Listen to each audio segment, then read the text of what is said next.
বহুকাল আগে এক রাজ্য ছিল। সেই রাজ্যের নাম ছিল চন্দ্রকানন। চন্দ্রকানন রাজ্যে প্রতি সকালে সূর্যের প্রথম আলোয় ফুটতো এক আশ্চর্য ফুল, যাকে মানুষ জীবন ফুল বলতো। বলা হতো এই ফুল না ফুটলে রাজ্য জুড়ে আনন্দ হারিয়ে যায় আর সব প্রাণ ক্লান্ত হয়ে পড়ে। সেই ফুলের যত্ন নিত এক পরী, যার নাম ছিল ফুলকুমারী। সে পরী ছিল রাজ্যের সবার আপন। হাসি মুখে সে প্রতিদিন ফুলের সাথে কথা বলতো। কেমন আছো প্রিয় ফুলেরা? আজ তোমাদের অন্য দিনের চেয়ে আরো বেশি সুন্দর দেখাচ্ছে। একদিন সকালে রাজপ্রাসাদ থেকে দূত দৌড়ে এলো। মহারাজ, আজ বাগানের কোনো ফুলের রং নেই, সব সাদা হয়ে গেছে। কিভাবে সম্ভব? ফুলকুমারীকে এক্ষুনি ডাকো। ফুলকুমারী এসে দেখে সব ফুল আসলেই রং হারিয়ে ফেলেছে। তাদের কোনো গন্ধও নেই, তাদের মুখে হাসিও নেই। তোমরা ভয় পেও না, আমি তোমাদের রং ফিরিয়ে দেব। ফুলকুমারী ফুলের কাছে কান পেতে শোনে ফুলেরা কাঁদছে আর বলছে, আমাদের হৃদয় শুকিয়ে গেছে, কারণ পৃথিবী এখন কৃতজ্ঞতা ভুলে গেছে। ফুলকুমারী বুঝতে পারে মানুষের মধ্যে আনন্দ আছে, কিন্তু কৃতজ্ঞতা নেই। তাই সে রওনা হয় চারদিকে কৃতজ্ঞতার রং খুঁজতে। প্রথমে সে যায় এক দরিদ্র গ্রামে। সেখানে এক বৃদ্ধা ভোর থেকে রাত পর্যন্ত অন্যের মাঠে কাজ করেও তার মুখে হাসি ফুটিয়ে রাখে। তুমি তো অনেক কষ্ট পাও, তবুও এত হাসো কেন? হাসি ছাড়া তো সকাল ফোটে না মা, আমি বেঁচে আছি, এটাই তো আমার সবচেয়ে বড় উপহার। ফুলকুমারী হাসে আর তার ডানার এক প্রান্তে হালকা গোলাপি রং জ্বলে ওঠে। তারপর সে যায় এক বনে, যেখানে সে এক আহত হরিণকে দেখতে পায়। এই আহত হরিণটি ব্যথায় শুয়ে কাতরাচ্ছিল। ফুলকুমারী তার ঘাস সারিয়ে দেয়। হরিণ তখন মাথা নিচু করে বলে, তুমি পালাওনি কেন? কারণ তুমি আমার প্রাণ বাঁচিয়েছো, তাই আমি তোমার পাশে থাকবো। হরিণের কথা শুনে ফুলকুমারীর ডানায় আবারও আলো ফুটে ওঠে। ফুলকুমারী যখন রং সংগ্রহ করছে, তখন রাজ্যের অন্ধকার জঙ্গলে ঘাপটি মেরে আছে এক ছায়াপরী, যার নাম ছিল নিশিমা। এক সময় সেও ফুলের পরী ছিল, কিন্তু ঈর্ষায় অন্ধ হয়ে নিজের রং হারিয়ে ফেলেছে সে। তুমি আমার ফুলগুলোতে রং ফিরিয়ে আনতে চাও? যদি পৃথিবী কৃতজ্ঞ হয়, তবে আমার অন্ধকার কোথায় যাবে? এই কাজ আমি তোমাকে কখনো করতে দিব না। নিশিমা মন্ত্র করে ফুলকুমারীর পথে ঝড় তোলে, কিন্তু এতে ফুলকুমারী একটুও ভয় পায় না। আমি ভয় পাই না, কারণ রং ভালো কাজের ফল, কোনো ক্ষমতার নয়। ফুলকুমারী নিজের হাত থেকে আলো ছুড়ে দেয় আকাশে। তখন চাঁদের আলো নেমে আসে আর ঝড় থেমে যায়। এসব দেখে নিশিমা চিৎকার করে ওঠে আর বলে, তুমি আমার অন্ধকার কেড়ে নিলে ফুলকুমারী। না, আমি তোমার আলো ফিরিয়ে দিয়েছি নিশিমা। নিশিমার চোখ ভরে ওঠে অশ্রুতে। তার পরা কালো পোশাক সাদা হয়ে যায় আর সে আবারও পরীতে পরিণত হয়। এসব কিছুর পর ফুলকুমারী ফিরে আসে তার নিজের রাজ্যে। সে বৃদ্ধার হাসি, হরিণের কৃতজ্ঞতা আর নিশিমার অনুশোচনা, এই তিনটি রং নিজের ডানায় মিশিয়ে নিয়ে উঠতে উঠতে সে চলে আসে ফুল বাগানে আর হাত ছড়িয়ে বলে, জাগো ফুলেরা, তোমাদের রং আমি নিয়ে এসেছি। মানুষ আর প্রাণীর হৃদয় থেকে। এক মুহূর্তেই তার পুরো বাগান আবারও ঝলমল করে ওঠে। লাল, নীল, হলুদ, বেগুনি প্রতিটি ফুলেই ফুটে ওঠে জীবনের উচ্ছ্বাস। রাজা বেশ খুশি হয় এসব দেখে। রাজা আবারও ফুলকুমারীকে ডেকে বলে, তুমি রাজ্যকে নতুন জীবন দিলে পরি। আমি তোমার কাছে অনেক কৃতজ্ঞ। তারপর থেকে চন্দ্রকানন রাজ্যে প্রতি বসন্তে একদিন কৃতজ্ঞতার উৎসব পালিত হয়। সেদিন সবাই তার প্রিয় কিছু একটা ফুলকুমারীর বাগানে এনে রাখে। সবুজে ঘেরা ছোট্ট একটা গ্রাম, চারদিকে ধানের ক্ষেত, মাঝে মাঝে তাল গাছ, নদীর পাড়ে কাশফুল দুলছে। সেই গ্রামেই থাকতো এক গরিব চাষি আব্দুল আর তার স্ত্রী হালিমা। সকালের আলো ফোটার আগে থেকেই আব্দুলের ক্ষেতের কাজে নামতে হতো। সারাদিন ঘাম ঝরিয়ে সে কাজ করত, তবুও ভাগ্য তার সহায় হতো না। সেদিন বিকেল বেলায় ক্লান্ত শরীরে আব্দুল মাঠ থেকে ফিরছিল। তার হাতে ছিল বাঁশের ডালি, তাতে মাত্র কয়েক আটি ধান। আব্দুল ঘরে ফিরলে হালিমা হাঁফ ছেড়ে বলল, আব্দুল, এইটুকু ধান দিয়ে কি সংসার চলবে? সারাটা বছর পরিশ্রম করে এমন ফল? আব্দুল মাথা নিচু করে দীর্ঘশ্বাস ফেলে বলল, আমি কি করব হালিমা, মাটি ফসল দিল না। সৃষ্টিকর্তাই জানেন উনি কেন এভাবে পরীক্ষা নিচ্ছেন। দুজনেরই চোখে জল এসে গেল। এরপর আরেক দিন ধান নিয়ে বাড়ি ফেরার পথে রোদে জ্বলছিল মাটি। আব্দুল হাঁটছে ধীরে ধীরে। হঠাৎ পথের ধারে তার চোখে পড়ল এক রোগা হাড় সর্বস্ব ষাঁড়। সেই ষাঁড়টি দুঃখ ভরা চোখ নিয়ে দাঁড়িয়েছিল। আরে, এই ষাঁড়টির তো খুব খারাপ অবস্থা। দেখে তো মনে হচ্ছে বেশ অনেক দিনের অভুক্ত। আব্দুল ষাঁড়টিকে দেখে থেমে গেল। মনে মনে যুদ্ধ শুরু হলো তার। এইটুকুই আমার সংসারের ভরসা।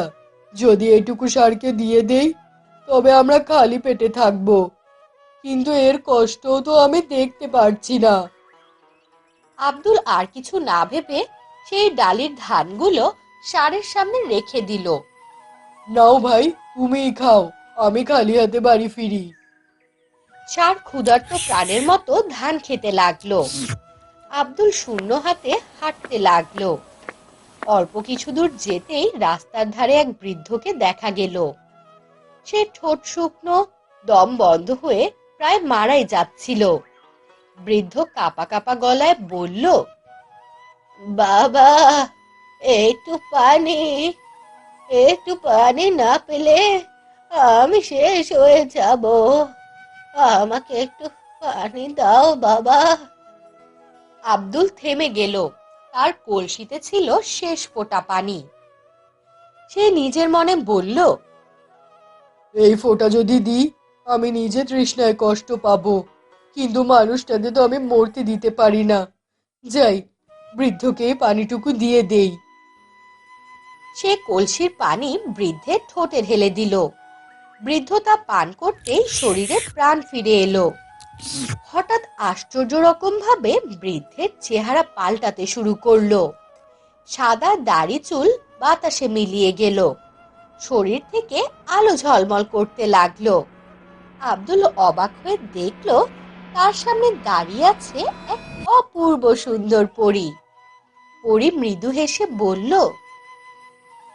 আব্দুল, তুমি প্রাণের ক্ষুধা মেটালে, মানুষের জীবন বাঁচালে। তোমার দয়ার জন্য আমি তোমাকে আশীর্বাদ দিচ্ছি। আব্দুল ভয়ে কেঁপে উঠল। সে ভয় পাওয়া গলায় বলতে থাকলো, আপনি কে? আপনি কোথা থেকে এলেন? পরী উত্তর দিল, আমি আকাশলোকের পরী। তোমার দয়া দেখে আমি মুগ্ধ হয়েছি, তাই তোমাকে আমি উপহার দেব এক জাদুর সার। এই সার তোমার সংসারে সুখ আর সমৃদ্ধি বয়ে আনবে। আকাশ থেকে একরাশ আলো নেমে এলো। তার মধ্যে দাঁড়িয়ে গেল এক শক্তিশালী দীপ্তিময় ষাঁড়। তার কপালে ছিল সোনার দাগ এবং চোখ জ্বলজ্বল করে জ্বলছিল। আপনাকে অনেক অনেক ধন্যবাদ পরি। আপনি আমার অনেক বড় উপকার করেছেন। আপনার এই উপকারের কথা আমি কখনো ভুলবো না। আব্দুল ষাঁড়টাকে বাড়ি নিয়ে এলো। সেদিন থেকে আশ্চর্য সব ঘটনা ঘটতে শুরু করলো। ষাঁড় যখনই মাঠে হেঁটে যায়, শুকনো জমি সবুজ হয়ে ওঠে, ধান গাছ দ্বিগুণ হয়ে বড় হয়ে যায়। এক রাতেই খালি গোলা ভরে যায় ধানে। হালিমা বিস্ময় নিয়ে আব্দুলকে বলে, আব্দুল, এ যেন অলৌকিক! সৃষ্টিকর্তা আমাদের দয়ার প্রতিদান দিয়েছেন।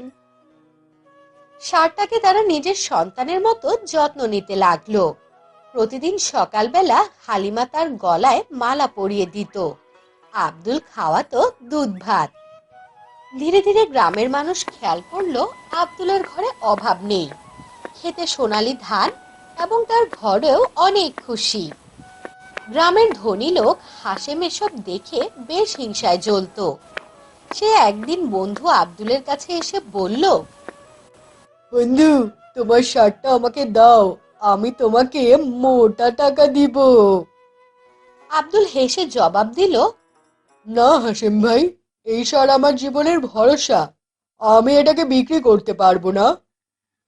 হাসেম দাঁতে দাঁত চেপে আব্দুলকে বলল, দেখো, পরে কিন্তু আফসোস করো না। এরপর হাসেম নানাভাবে আব্দুলের কাছ থেকে তার শার্টটি নেয়ার চেষ্টা করতে লাগলো, কিন্তু আব্দুল তার কথাতেই অটল ছিল। তাই একদিন হাসেম দুষ্টু বুদ্ধি আটলো। তারপর এক রাতে হাসেম চুপি চুপি আব্দুলের গোয়াল ঘরে ঢুকলো। আজ এই শার্ট আমি চুরি করে আমার করে নিয়ে যাব। হি হি হি হি হি। কিন্তু হাসেম যখনই ষাঁড়কে বেঁধে নিতে লাগলো, ষাঁড়ের চোখ লাল হয়ে উঠল। ষাঁড়ের এক গর্জনে পুরো গ্রাম কেঁপে উঠল। ষাঁড় ডানা মেলে আকাশে উঠে গেল এবং সেই সাথে সে শিং দিয়ে হাসেমকে আকাশে তুলে নিয়ে গেল। ওরে বাবারে, এসব কি হচ্ছে? আমাকে ছেড়ে দাও, আমি আর কখনোই লোভ করব না। এই আব্দুল ভাই, আমাকে বাঁচা, আমাকে বাঁচা আব্দুল ভাই, তোর ষাঁড় আমাকে মেরে ফেলবে। গ্রামবাসী এইসব দেখে ভয়ে চিৎকার করতে লাগলো। সকালের আলো ফুটতেই সবাই দেখলো হাসেম আর এই গ্রামে নেই। ষাঁড় তাকে বিদেশের কোনো এক অজানা দেশে ফেলে এসেছে। সেদিনের পর থেকে গ্রামবাসী কেউ আর কখনোই কোনো লোভ করেনি। বহুকাল আগে এক রাজ্য ছিল। সেই রাজ্যের নাম ছিল চন্দ্রকানন। চন্দ্রকানন রাজ্যে প্রতি সকালে সূর্যের প্রথম আলোয় ফুটত এক আশ্চর্য ফুল, যাকে মানুষ জীবন ফুল বলতো। বলা হতো এই ফুল না ফুটলে রাজ্য জুড়ে আনন্দ হারিয়ে যায় আর সব প্রাণ ক্লান্ত হয়ে পড়ে। সেই ফুলের যত্ন নিত এক পরী, যার নাম ছিল ফুলকুমারী। সে পরী ছিল রাজ্যের সবার আপন। হাসি মুখে সে প্রতিদিন ফুলের সাথে কথা বলতো। কেমন আছো প্রিয় ফুলেরা? আজ তোমাদের অন্য দিনের চেয়ে আরো বেশি সুন্দর দেখাচ্ছে। একদিন সকালে রাজপ্রাসাদ থেকে দূত দৌড়ে এলো। মহারাজ, আজ বাগানের কোনো ফুলেই রং নেই, সব সাদা হয়ে গেছে। কিভাবে সম্ভব? ফুলকুমারীকে এক্ষুনি ডাকো। ফুলকুমারী এসে দেখে সব ফুল আসলেই রং হারিয়ে ফেলেছে। তাদের কোনো গন্ধও নেই, তাদের মুখে হাসিও নেই। তোমরা ভয় পেও না, আমি তোমাদের রং ফিরিয়ে দেব। ফুলকুমারী ফুলের কাছে কান পেতে শোনে ফুলেরা কাঁদছে আর বলছে, আমাদের হৃদয় শুকিয়ে গেছে, কারণ পৃথিবী এখন কৃতজ্ঞতা ভুলে গেছে। ফুলকুমারী বুঝতে পারে মানুষের মধ্যে আনন্দ আছে কিন্তু কৃতজ্ঞতা নেই। তাই সে রওনা হয় চারদিকে কৃতজ্ঞতার রং খুঁজতে। প্রথমে সে যায় এক দরিদ্র গ্রামে। সেখানে এক বৃদ্ধা ভোর থেকে রাত পর্যন্ত অন্যের মাঠে কাজ করেও তার মুখে হাসি ফুটিয়ে রাখে। তুমি তো অনেক কষ্ট পাও, তবুও এত হাসো কেন? হাসি ছাড়া তো সকাল ফোটে না মা। আমি বেঁচে আছি, এটাই তো আমার সবচেয়ে বড় উপহার। ফুলকুমারী হাসে, আর তার ডানার এক প্রান্তে হালকা গোলাপি রং জ্বলে ওঠে। তারপর সে যায় এক বনে, যেখানে সে এক আহত হরিণকে দেখতে পায়। এই আহত হরিণটি ব্যথায় শুয়ে কাতরাচ্ছিল। ফুলকুমারী তার ঘাস সারিয়ে দেয়। হরিণ তখন মাথা নিচু করে বলে, তুমি পালাওনি কেন? কারণ তুমি আমার প্রাণ বাঁচিয়েছো, তাই আমি তোমার পাশে থাকবো। হরিণের কথা শুনে ফুলকুমারীর ডানায় আবারও আলো ফুটে ওঠে। ফুলকুমারী যখন রং সংগ্রহ করছে, তখন রাজ্যের অন্ধকার জঙ্গলে ঘাপটি মেরে আছে এক ছায়াপরী, যার নাম ছিল নিশিমা। এক সময় সেও ফুলের পরী ছিল, কিন্তু ঈর্ষায় অন্ধ হয়ে নিজের রং হারিয়ে ফেলেছে সে। তুমি আমার ফুলগুলোতে রং ফিরিয়ে আনতে চাও? যদি পৃথিবী কৃতজ্ঞ হয়, তবে আমার অন্ধকার কোথায় যাবে? এই কাজ আমি তোমাকে কখনো করতে দিব না। নিশিমা মন্ত্র করে ফুলকুমারীর পথে ঝড় তোলে, কিন্তু এতে ফুলকুমারী একটুও ভয় পায় না। আমি ভয় পাই না, কারণ রং ভালো কাজের ফল, কোনো ক্ষমতার নয়। ফুলকুমারী নিজের হাত থেকে আলো ছুড়ে দেয় আকাশে। তখন চাঁদের আলো নেমে আসে আর ঝড় থেমে যায়।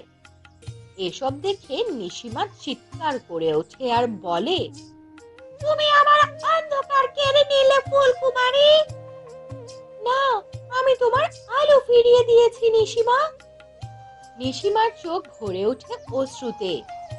তার পরা কালো পোশাক সাদা হয়ে যায়, আর সে আবারও পরীতে পরিণত হয়।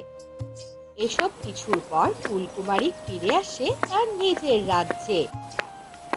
সে বৃদ্ধার হাসি, হরিণের কৃতজ্ঞতা আর নিশিমার অনুশোচনা, এই তিনটি রং নিজের ডানায় মিশিয়ে নিয়ে উঠতে উঠতে সে চলে আসে ফুল বাগানে আর হাত ছড়িয়ে বলে, জাগো ফুলেরা, তোমাদের রং আমি নিয়ে এসেছি মানুষ আর প্রাণীর হৃদয় থেকে। এক মুহূর্তেই তার পুরো বাগান আবারও ঝলমল করে ওঠে। লাল, নীল, হলুদ, বেগুনি, প্রতিটি ফুলেই ফুটে ওঠে জীবনের উচ্ছ্বাস। রাজা বেশ খুশি হয় এসব দেখে। রাজা আবারও ফুলকুমারীকে ডেকে বলে, তুমি রাজ্যকে নতুন জীবন দিলে পরি, আমি তোমার কাছে অনেক কৃতজ্ঞ। তারপর থেকে চন্দ্রকানন রাজ্যে প্রতি বসন্তে একদিন কৃতজ্ঞতার উৎসব পালিত হয়। সেদিন সবাই তার প্রিয় কিছু একটা ফুলকুমারীর বাগানে এনে রাখে। অনেক অনেক দিন আগে পাহাড়, নদী আর জঙ্গলের মাঝখানে লুকিয়ে থাকা এক অদ্ভুত সুন্দর গ্রাম ছিল। তার নাম ছিল ফুলতারা। সেই গ্রামে একটা অদ্ভুত ব্যাপার ছিল। রাত হলে পুরো গ্রামটা হাজার হাজার জোনাকির আলোয় জ্বলে উঠত। মানুষদের কাছে যেন তারা মাটিতে নেমে আসতো। গ্রামের লোকেরা বলতো, আলোর গ্রাম মানেই আমাদের ফুলতারা। কিন্তু এক রাতে হঠাৎ বিপদ ঘটে গেল। যেই মাত্র সূর্য ডুবে গেল, গ্রামের লোকেরা তখন অপেক্ষা করছিল জোনাকির জন্য। কিন্তু সেদিন একটাও জোনাকি দেখা গেল না। আকাশ অন্ধকার, পথ অন্ধকার, মানুষের মুখেও যেন অন্ধকার নেমে এলো। মুহূর্তে সবাই চিৎকার শুরু করলো। জোনাকি নেই, গ্রামটা অন্ধকার হয়ে গেছে। এটা তো বেশ খারাপ লক্ষণ। কিছু বড় বিপদ আসছে আমাদের জন্য। সবাই দৌড়ে গ্রাম প্রধানের বাড়িতে গেল। তাদের মধ্যে একমাত্র শান্ত ছিল একটা মেয়ে, যার নাম ছিল ফুলকুমারী। ফুলকুমারী সবার চেঁচামেচি দেখে নিঃশব্দে আকাশের দিকে তাকিয়েছিল। তার দাদি এসে বললেন, মা, কি হলো? তোকে তো দেখে মনে হচ্ছে যে তোর কোনো ভয় নেই। ভয় করলে তো কিছুই হবে না দাদি। সমস্যা হলো, কেন আর জোনাকি আসেনি? এখানে ভয় পাওয়ার তো কোনো কারণ নেই। দাদি দীর্ঘশ্বাস ফেলে বললেন, হায়, সবাই বলে তুই দুষ্টু, কিন্তু আমি জানি তুই খুব বুদ্ধিমতী। ফুলকুমারী খিলখিল করে হাসলো। আচ্ছা থাক, প্রশংসা বাদ দাও। আমি জঙ্গলে যাচ্ছি, ওখানে সব সূত্র আছে। দাদি কিছুক্ষণ হাঁ করে তাকিয়ে থেকে বললেন, রাতে জঙ্গলে ভয় পাবি তো? ভয় লাগে দাদি, কিন্তু সমস্যা বড় হলে ভয় চেপে ধরতে হয়। ফুলকুমারী হাতের লণ্ঠন নিয়ে জঙ্গলের দিকে হাঁটতে শুরু করলো। জঙ্গলে ঢুকতেই একটা অদ্ভুত নীরবতা তাকে স্বাগত জানালো। ফুলকুমারী নিচু গলায় ফিসফিস করে বলল, যেখানে বেশি নীরবতা সেখানে সমস্যা বড় হয়। সে বটগাছের কাছে পৌঁছালো। জোনাকিরা যেখান থেকে আলো ছড়াতো প্রতিদিন, ঠিক সেখানটায় গিয়ে দাঁড়ালো। আজ গাছটাও কেমন যেন নিস্তব্ধ, একদম মৃতের মতো। ফুলকুমারী ধীরে ধীরে মাটিতে বসে হাত চালালো। মাটি কিছুটা নরম, আঙুলে কিছুটা বালুর মতো কিছু লাগছে। সে লণ্ঠনের আলো ফেলে দেখলো ছোট ছোট গর্ত। সে ফিসফিস করে বলল, গর্ত? গর্ত মানে তো কারো পায়ের চিহ্ন, কিন্তু কার? ঠিক তখনই গাছের মাথা থেকে একটা ডাক শোনা গেল, কাকা। চিল নিচে নেমে এসে পাতায় বসলো এবং বলল, তুই এখানে? সবাই তো দৌড়ে গ্রাম প্রধানের কাছে ছুটেছে। ওরা ভিড়ে সমস্যার সমাধান করে না চিলদা, ওরা শুধু ভয় ভাগাভাগি করে। আমি সমস্যা জানতে এসেছি। চিল মাথা নাড়ল। বাতাস থেমে গেছে আজ, জোনাকিরা উঠতে পারছে না। ফুলকুমারী ভ্রুকুচকে জিজ্ঞেস করলো, বাতাস থেমে গেছে? বাতাস কি কারো কথায় থামে নাকি? চিল বলল, হাওয়ার রাস্তার সামনে পাথরের দেয়াল, তাই বাতাস ঢুকছে না। ফুলকুমারের চোখ জ্বলে উঠল। হাওয়ার রাস্তা আটকানো? কে এমন করবে? চলো দেখি তো। চিল ফুলকুমারীকে পাহাড়ের গায়ে একটি সরু ফাটলের কাছে নিয়ে গেল। এই ফাটল দিয়েই প্রতি রাতে হাওয়া এসে জঙ্গল থেকে আর গ্রামকে ঠান্ডা করত। কিন্তু আজ ফাঁকাটা বড় বড় পাথর দিয়ে ভর্তি। ফুলকুমারী হাঁ করে বলল, এগুলো কেউ ইচ্ছে করে বসিয়েছে, কিন্তু কেন? ঠিক তখনই পাশের ঝোপে কিছু একটা নড়ে চড়ে উঠল। ফুলকুমারী বলল, কে? কে আছো ওখানে? এক্ষুনি বেরিয়ে এসো। ধীরে ধীরে এক ছোট্ট খরগোশ বেরিয়ে এলো। মোটা সোটা, গা কেমন ভেজা ভেজা, এবং সে ভয়ে খুব কাঁপছিল। দিদি, রাগ করো না, আমি করেছি কাজটা। ফুলকুমারী বেশ বিস্মিত হলো। তুই তুই বাতাসের পথ আটকাস কেন?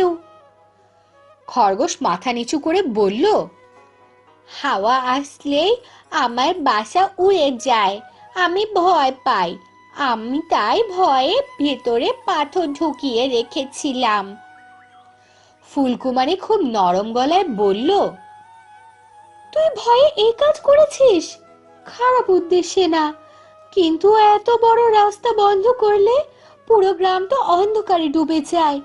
সমস্যা এখানে একটাই, আর তার সমস্যার সমাধান করতে হবে। 10টা সমস্যা বাড়িয়ে বসে আছিস, তোকে নিয়ে আরেক জ্বালা। খরগোশ কেঁদে ফেলল। এখন কি হবে? সমস্যা তৈরি হয়েছে, মাথা কাটিয়ে সমাধানও করতে হবে। ফুলকুমারী প্রথমে গ্রামের কাঠমিস্ত্রিকে বলল, খরগোশের বাসার সামনে এমন একটা বেড়া বানাতে হবে যাতে বাতাস ঢুকবে কিন্তু তার বাসা উড়াবে না, এবং খরগোশটাও ভয়ও পাবে না। কাঠমিস্ত্রি বললেন, এত ছোট বেড়া করতেই পারি মা, তুমি কোনো চিন্তা করো না ফুলকুমারী মা। গ্রামের লোকেরাও এসে সাহায্য করলো। 1 ঘন্টার মধ্যেই খুব সুন্দর একটা ছোট্ট বেড়া তৈরি হলো। এরপর ফুলকুমারী বলল, এবার পাথরগুলোও সরাতে হবে, সবাই মিলে হাত লাগাই। সবার চেষ্টায় পাথরগুলো সরতে শুরু করলো। পাথর সরতেই সুই করে বাতাস আসতে লাগলো। তীব্র বাতাসে পাহাড় ভেদ করে ছুটে গেল। গাছের পাতা দুলল, নদীতে আবারও ঢেউ উঠল, জঙ্গলে আবারও শব্দ ফিরে এলো। এসব দেখে ফুলকুমারী বলল, সবাই আকাশের দিকে তাকাও। ঠিক তখনই তারা দেখতে পেল হাজার হাজার জোনাকি একসাথে আলো জ্বালিয়ে আকাশে উড়ে উঠল। গ্রামটি আবারও যেন আলোর বৃষ্টিতে ভিজে গেল। গ্রাম প্রধান এসে ফুলকুমারীর মাথায় হাত রেখে বললেন, মা, তুমি না থাকলে আজ গ্রামটা অন্ধকারেই ডুবে থাকতো। ফুলকুমারী মৃদু হেসে সবার সাথে আনন্দে মেতে উঠল।